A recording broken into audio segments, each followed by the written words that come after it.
Nos últimos meses eu tive uma certa dificuldade para concluir minhas leituras. E quando eu postei sobre isso lá no Instagram, muita gente disse que estava passando pelo mesmo. Então talvez esse vídeo te inspire a concluir algumas leituras por aí. Eu não estava com dificuldade de ler, pelo contrário, eu leio todos os dias normalmente. Meu ler a 30 minutos é meio que sagrado e geralmente eu leio mais do que isso. Mas eu fico pulando de livro em livro, como se nenhum deles de fato me desse uma vontade louca de terminar. Eu só estava lendo. E eu sei que essa sensação de busca por novidade, de querer iniciar um novo livro a todo momento, é pela quantidade de horas que eu passo no celular. Geralmente a nossa falta de concentração ou busca por estímulos novos fica completamente descalibrada quando a gente fica anestesiado com as telas. E por isso eu resolvi fazer essa espécie de desafio e vamos ver qual foi o resultado dele. Gente, essa coisa de eu pegar os livros que estavam meio abandonados, assim, e ler, tá sendo uma experiência bem interessante. Não tive boas experiências até agora, porque eu terminei 2 livros. E o primeiro foi o Entre Dentes. Entre Dentes, da Kristen Arnett. Foi um livro que eu achei que ia ter uma pegada meio O Impulso. Eu gosto muito do livro O Impulso, né? Que vocês sabem que é essa coisa da mãe ficar ali pensando, será que esse filho tem alguma coisa? Será que ele não gosta de mim? Será que ele faz isso? Alguma coisa, pensar que o filho é mal de algum jeito. Tem essa pegada aqui Entre Dentes, então tem esse lance do mistério, de todo esse conflito da mãe e como ela enxerga esse filho, que aqui no caso é um filho homem, né? Em O Impulso é uma filha mulher. Tem esse lance de ficar pensando como foi criada, um lance sobre passado e tal. Nada muito mais profundo. Eu acho que O Impulso faz muito melhor isso, trata muito melhor essa coisa da maternidade, mas aqui tem uma diferença que me chamou a atenção justamente para não vou ler mais uma história como O Impulso, né? Que aqui é um casal de mulheres. Daí tem toda essa experiência da mãe ali, a gente tem um ponto de vista da mãe, de como ela está num relacionamento em que a esposa dela é a provedora da casa, e ela que gerou o filho, né? E tem toda essa coisa, tipo, esse filho não gosta de mim, ele age dessa forma. E logo no início do livro, a gente já é levado para um lugar em que, nossa, vai ter alguma coisa muito estranha realmente nesse livro, porque no início do livro a gente já tem um quase sequestro da criança, assim. A mãe vê esse menino sendo levado por um outro homem, então eu achei que ia ter uma pegada assim mais obscura até, uma coisa assim mais, sabe, séria. Mas, ao longo do livro, a gente vai se perdendo um pouco. Esse livro vai explorar muito mais os pensamentos dessa mãe e todo o conflito dela em ser mãe, em não se enxergar mãe e, ao mesmo tempo, não se vê como continuar sendo uma mulher. Ela tem esse estranhamento de quando ela era solteira e como ela é agora, ou como a sua esposa vê agora ela, e essa coisa do desejo, e tem muitos conflitos. A gente percebe que ela tem muita coisa passando na cabeça dela. Isso foi me perdendo porque a gente não se concentra em sei lá, não tem nada que chame a atenção ao longo da história para que a gente se mantenha tenso e ligado, sabe? Eu acho que tem um artifício no começo da história, que tem essa coisa do quase sequestro, que a gente fica, será? E daí ao longo da história a gente teria essa observação do filho, né? Será que o filho vai fazer alguma coisa? Mas o livro não sustenta essa tensão, assim, vai para uns conflitos que a gente pensa, a gente tá lendo ainda um livro sobre é um drama. A gente vai pro mistério, daí depois se perde, tem uns personagens meio... daí a protagonista fica chata, e daí a gente não entende muito onde a gente tá indo, e no final a gente até tem um plot twist, assim, que tenta resgatar o leitor, né?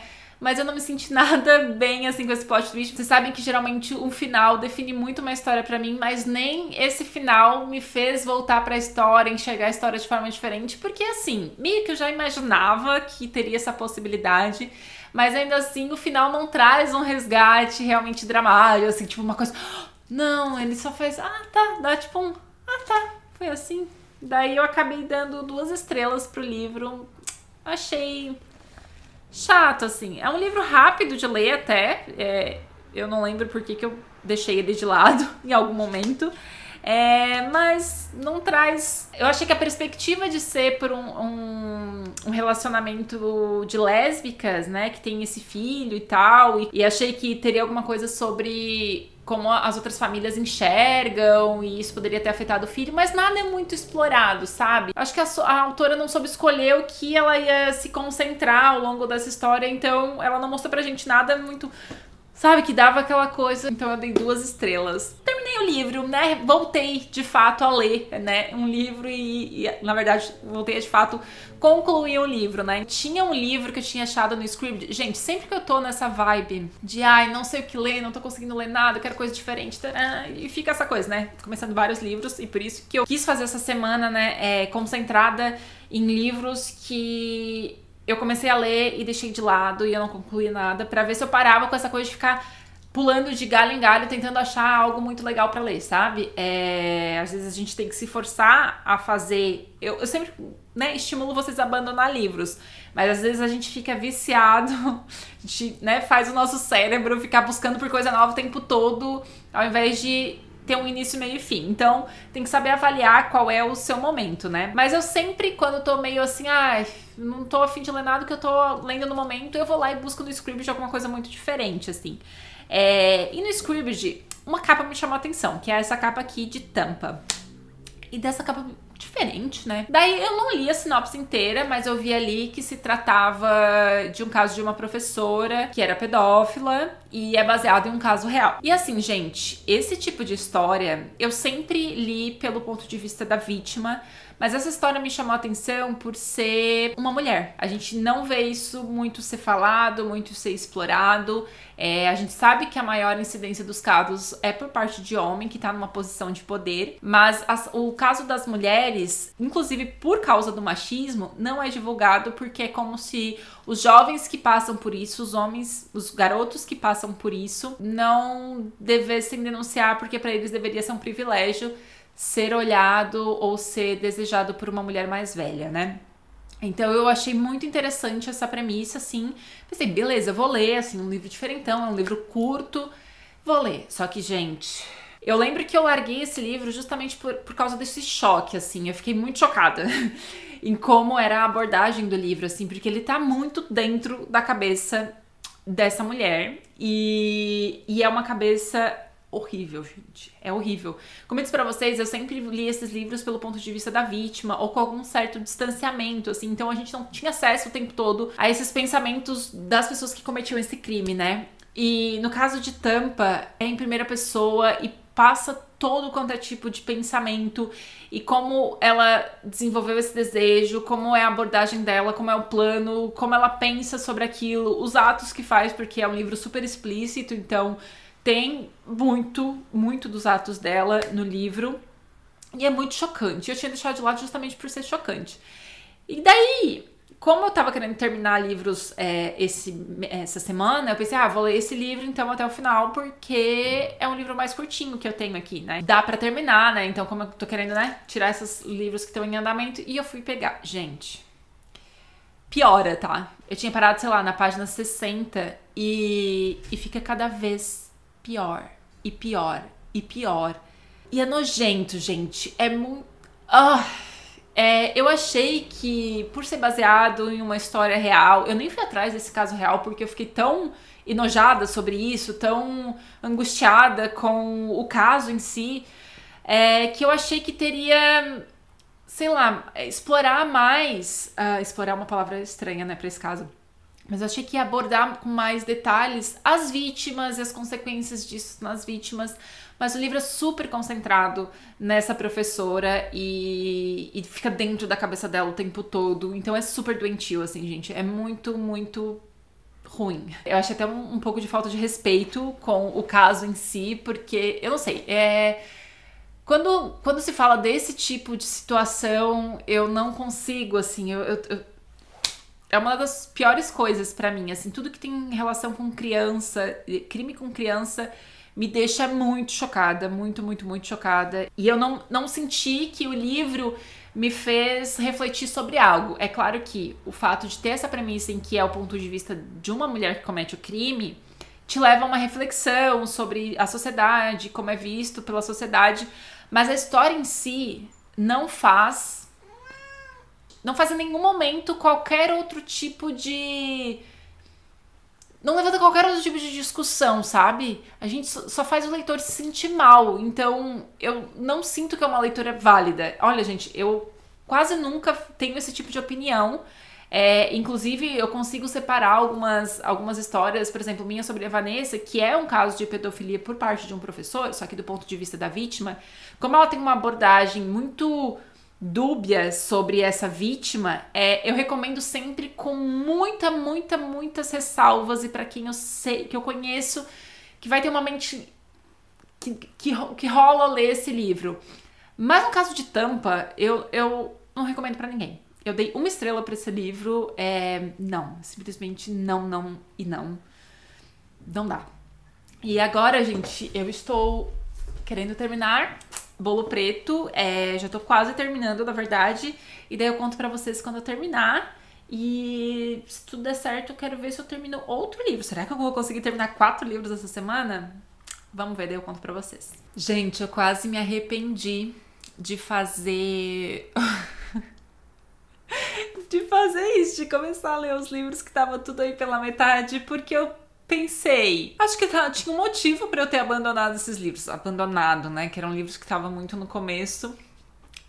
Mas é isso, um se salvou. Um apenas se salvou e foi nada mais, nada menos que Bolo Preto.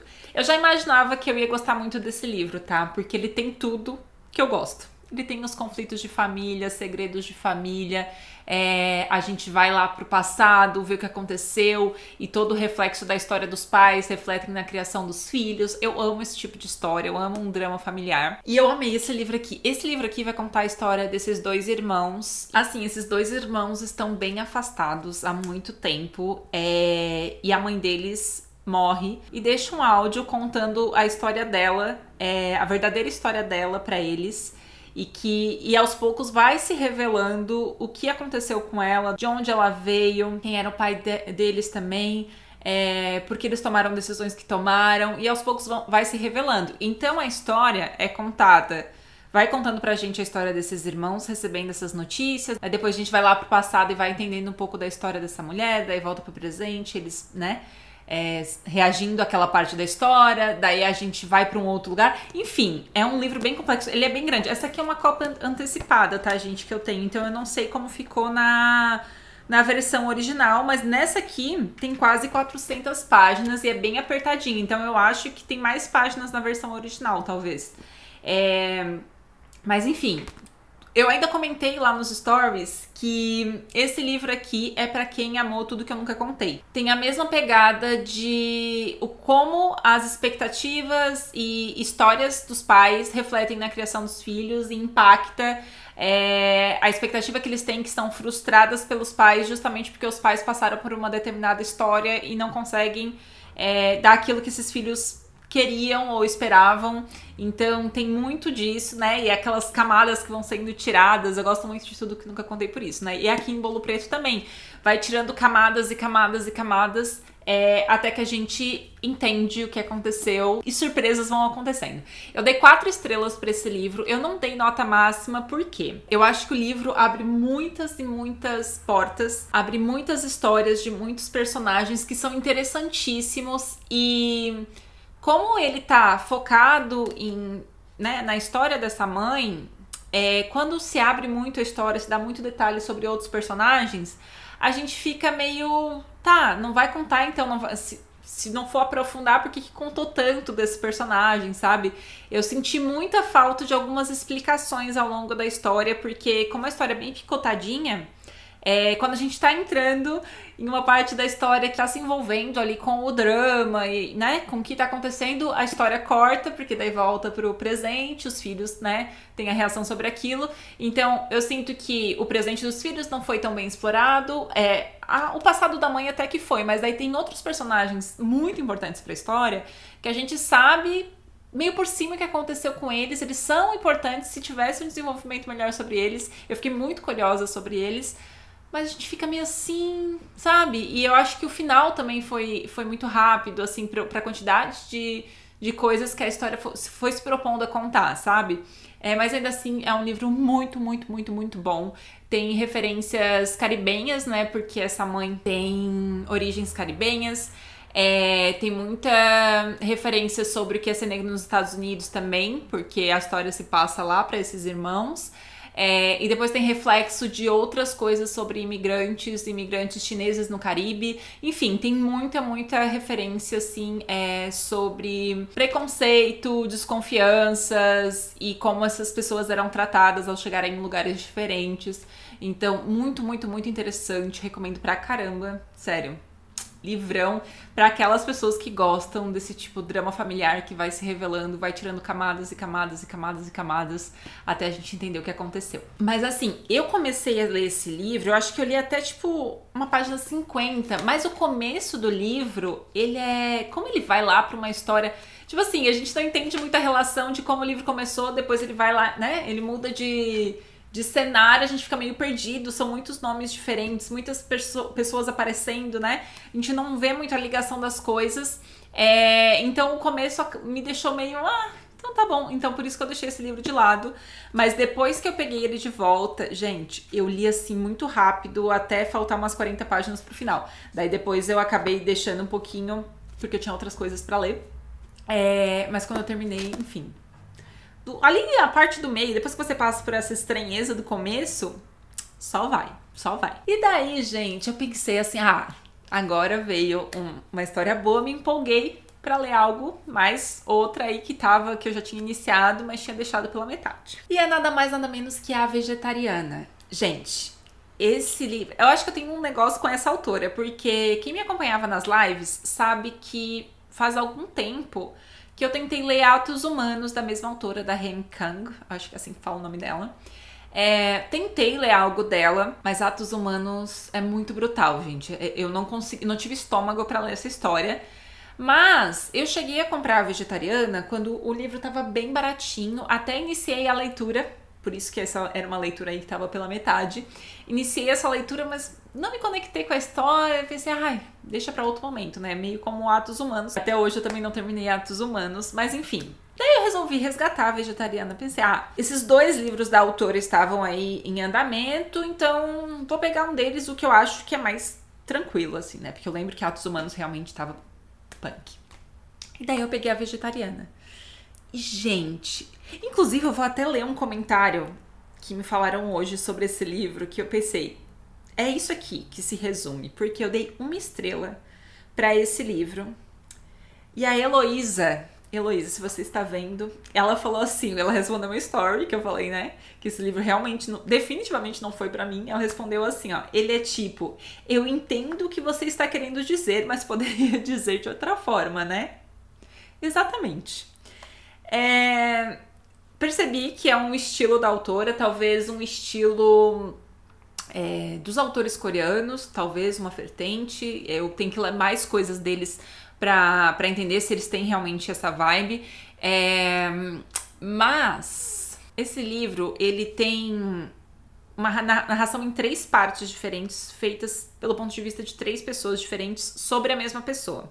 Sobre essa mulher que deixa de consumir carne do nada, ninguém entende por que ela deixou de consumir carne. E não foi algo simplesmente do tipo, me tornei vegetariana e é isso e vou comer as outras coisas. Não, assim que ela decidiu não comer mais carne, ela começou a agir de uma forma muito diferente e ela fazia referência aos sonhos que ela estava tendo e foi por causa desses sonhos que ela deixou de comer carne. Só que as pessoas foram encarando essa decisão dela de uma forma muito brutal, assim. Tanto o marido dela estranhou muito, porque ele percebeu essa diferença, mas a forma como ele observa essa mulher... A gente já sabe, né, que na cultura coreana é muito machismo, né, principalmente ao se observar a esposa, então tem muito essa submissão ao marido, à família, ao pai, né. Então, a gente observa muito isso nessa história, de como o marido trata essa mulher e depois quando a família fica sabendo como o pai trata ela, e tem muita violência envolvendo essa parte, assim, de obrigação e de eles nunca buscarem entender, de fato, o que está acontecendo com ela. Então, tem muita cena de violência e tal. A história é contada, como eu disse, por 3 pontos de vista, mas nenhum é pelo ponto de vista da protagonista. No máximo, a gente tem ali no começo, em que ela tem um ponto de vista dos sonhos, assim, mas é muito breve. De resto, é só a gente observando o ponto de vista dessas pessoas e como eles entram em contato com ela e qual é o tipo de relação que eles têm. E como, de certa forma, eles reagem a isso, sabe? Como é o reflexo dela na própria vida deles, para eles reconhecerem os seus próprios medos e desconfortos, talvez. Ou mostrarem o seu lado pior, digamos assim. Mas ainda assim, gente, é um livro que, pra mim, tem que se esforçar muito, né, pra levar ele como uma metáfora e tentar entender, né, as suas entrelinhas, assim. Mas eu acho que o objetivo do livro poderia ser contado de outra forma. Pelo menos não é um tipo de livro que me instiga a me importar, sabe? É um tipo de livro que, beleza, eu fiquei levemente curiosa, porque assim, cara, onde que isso aqui vai dar? Tá uma maluquice, é muito bizarro. Mas assim, o livro era curtinho e pensei, vamos até o final pra ver onde vai dar, né? Mas não foi uma leitura agradável, assim, em nenhum momento eu me importei com essa história. Não é um tipo... Eu percebo que tem alguns livros que vão nessa vertente, assim, de impressionar pelo absurdo, ou, né, que não é a minha vibe. Já percebi isso lendo algumas coisas. Eu não sei definir muito bem esse estilo de livro, mas eu já percebi que tem alguns livros que vão pra esse lado. O próprio Tampa, né? Apesar de não ter nada a ver, não tem alegorias, assim, na hora, tipo, as referências que fazem. Porque, né, em A Vegetariana tem umas referências aos sonhos, a umas metáforas que ela faz sobre o que ela pensa que ela é, o que ela pensa que ela tem que se tornar. É uma vibe, assim, mais lúdica sobre as coisas, apesar de ir pro bizarro. Em Tampa, não, é tudo muito cruel. Mas ainda assim, eu acho que tem algumas coisas parecidas e que me levam pra esse momento que eu não gosto desse livro porque vai por esse lado. Mas enfim, eu acho que eu gosto dos livros que contam sobre a cultura sul-coreana quando tem uma vibe mais de drama, uma vibe menos lúdica, assim, sabe? Sobre as coisas, uma coisa mais histórica ou mais real, digamos assim. Mas um real que tenha pé e cabeça. Que tenha início, meio e fim, sabe? Uma coisa assim. Geralmente, eu fico até ok quando um livro não tem final, digamos assim, que é só sobre uma parte da vida do personagem. Mas daí, no meio desse livro, eu tenho que me importar com esse personagem. Eu tenho que me identificar, ou tenho que me importar com o tema, tenho que fazer alguma referência, tem que se aproximar de mim de alguma forma. E esse livro não aconteceu, sabe? No começo eu até fiquei meio assim, meu Deus, por que eles estão usando, né, a pauta do vegetarianismo? Achei que ia pra essa vibe, assim, da natureza, não foi. E daí, tipo, tudo vai se misturando, daí tem umas vibes... A segunda parte é a mais bizarra ainda, é muito estranho. Então eu acabei dando uma estrela, não é pra mim, eu sei que várias pessoas gostam, e é tipo aquele livro do 880, gente. Dessa vez, eu geralmente, quando é do 880, eu sou do 80, mas dessa vez não rolou, não é o tipo de livro pra mim. E encerrou o vídeo, né, com essas 4 leituras, 3 não foram boas, mas... Leiam Bolo Preto. Inclusive, quero ficar de olho em mais livros da Charmaine Wilkerson, porque eu acho que vai valer a pena, viu? É isso, gente. Espero que tenham gostado desse vídeo, meu retorno aí pro YouTube. Tô com várias ideias aí de próximos vídeos mais temáticos. Eu quero ver... Assim, gente, os próximos vídeos não vão ser muito de forma linear. Vão ter pedaços de vídeos em tempos diferentes, porque eu tenho algumas ideias para esses vídeos, mas eu vou lendo alternadas com ideias de outros vídeos. Vocês vão entender mais pra frente. Então, é isso. Não se esqueçam de deixar um curtir, que me ajuda muito, principalmente porque eu fiquei muito tempo, né, fora do YouTube. Se inscrevam no canal para receber os próximos vídeos. Um beijo. Tchau!